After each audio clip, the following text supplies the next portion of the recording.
Hey, it's your buddy Peace and Harmony with you here today. How the narcissist uses mind control to manipulate and control their victims. It's a very serious topic, very serious, very important, very devastating if you've been involved in the situation. However, it's something that's worthy of discussion and attention and looking at so that you can identify it and move over it and no longer be plagued by such manipulation and separate from that sort of control. Now, how do they get mind control? How do they really, get one over on you? Well, oftentimes a lot of people say that, well, there's a vulnerability or there's a weakness in the part of their victim. Realize that the narcissist and the psychopath will target, which means they'll look for specific types of people to manipulate. So if this is, if this is your family member, then you've been with them, for quite some time. So it's a natural target. And if you display certain personality characteristics that they find desirable, then they're going to basically try to zero in on you for their sort of manipulation, control, and providing them a source of supply. So, usually they're the ones who are proactively looking to target somebody. And unbeknownst to you, if you've ever seen a psychopath or a narcissist do this, it's really sick. It's really disgusting. And oftentimes, you'll see this in sort of employment situations, or perhaps, dating situations, of course. And, the whole dating situation, the whole online dating, that's just a hotbed for these types of people to, they call it trolling, but, it's more than just, looking for a date for a good time. There are people who are literally interspecies predators who will go after people for sex, their money, for places to live, to take advantage of their kids, to emotionally hurt them, emotionally bankrupt them. It's very serious. So how do these people get mind control? How do they really, how do they overcome people and manipulate them? And how can you identify this so you're no longer under their control? Well, realize that they are trying to size people up and looking for people who display certain characteristics, certain qualities. And if you know someone who has been targeted, well, maybe look at their personality, look at their profile. If you look at some of the people who they have targeted, generally, if it's a male who is targeting a female, they are looking for specific qualities in them. A certain naivete, a large heart, a very unsuspecting sort of demeanor. I don't want to say innocent, but I want to say, a little bit naive, green, not really suspecting, almost sheltered, someone who is very unsuspecting, naive. I don't want to say dumb, but I want to say just, very unaware of people who would maybe try to look to control them. In other words, maybe they're inexperienced. Maybe they are very so kind-hearted, the nursing type, the teaching type. These type of women tend to get targeted for their good qualities. And the narcissist or the psychopath are seeking to target these types of people because they'll provide a ready source of supply for them, and they possess really the qualities that they do not have. So it's twofold. They will target these people because A, they can learn to then model these sort of behaviors. In other words, the true narcissist and the true psychopath, they do not have empathy for others. Brain scans have shown that they lack certain neural connections and neurotransmitters that are usually active in the brain that elicit sort of this empathetic response. So they are lacking in that. So their brain activity is slow in these areas. So their brain activity is slow, so they're lacking certain emotional intelligence, verbal, emotional connections and meaning in the words that they say, as well as really a lot of their expressions and their body language.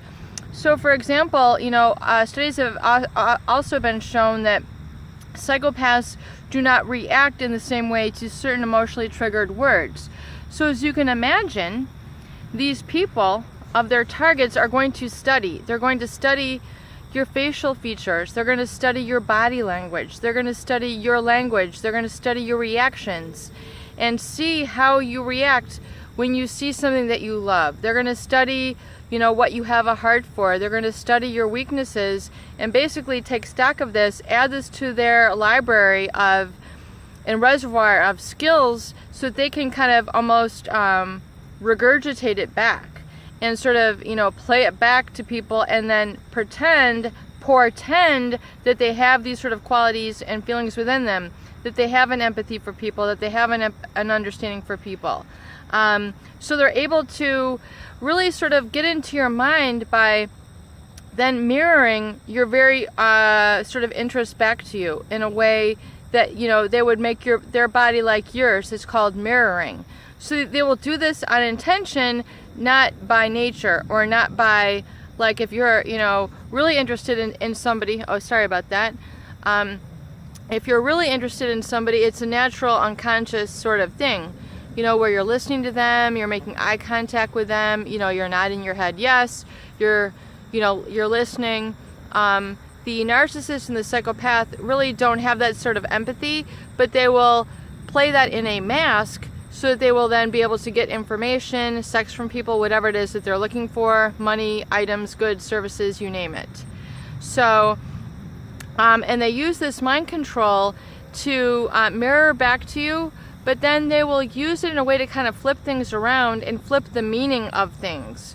So it's a very devious way that they have to do this, and I'm not sure how, but they have a way of kind of flipping meaning around of things, and they will use sort of tools in their environment to do this, and their mind control is really coming from their mind, and it's a very strange way that they're able to control you, but it's in a very sort of negative way.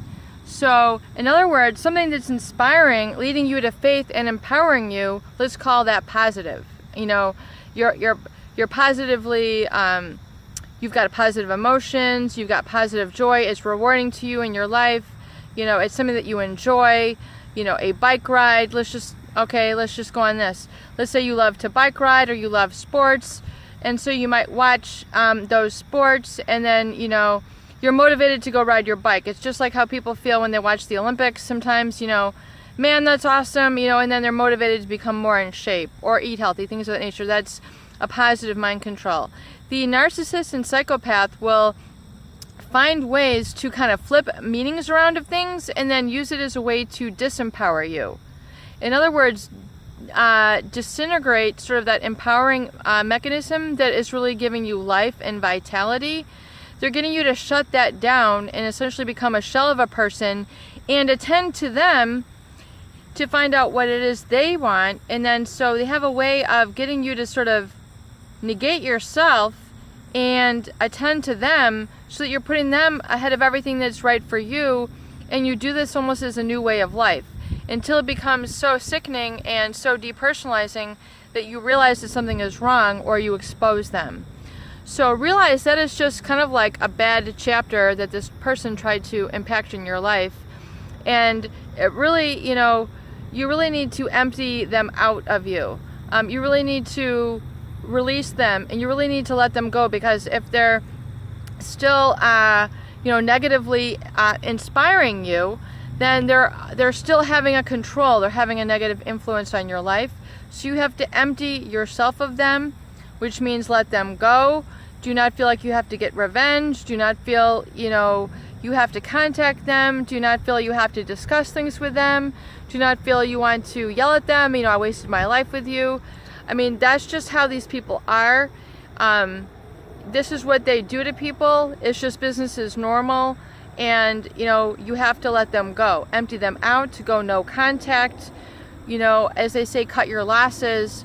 But it takes a special sort of, you know, learning and education to get through and handle this. And that's what I hope to offer you here through this channel at Peace and Harmony, is some tools and a way for you to identify this and get the knowledge and tools to be able to move on. And so, you know, you're more on a positive path in your life than, you know, what this manipulation had created for you. So, you know, these are just some of the tools. It's a very important and elaborate topic. I think we've just kind of touched the surface of it.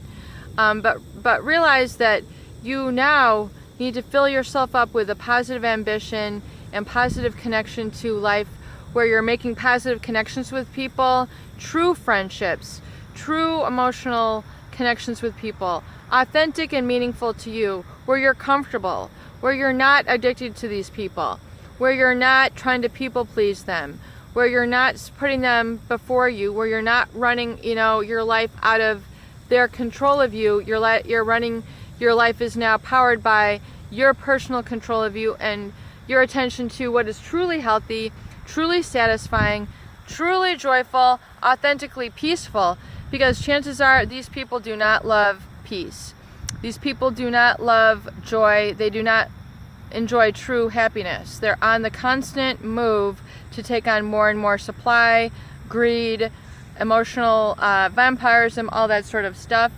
So refrain from contacting them, refrain from, you know, all the idolatry really that it is, because they're trying to put them as the main center of your life, when that is incorrect. You and what you have to offer and give and receive is what's at the center of life.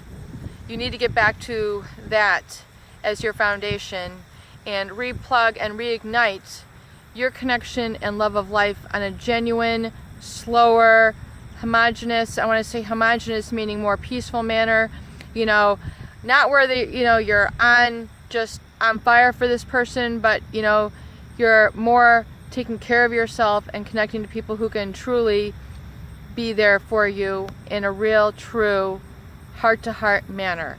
Peace and harmony with you here today. I hope these videos help. Please share, please subscribe for more great tools, videos, and discussion and support.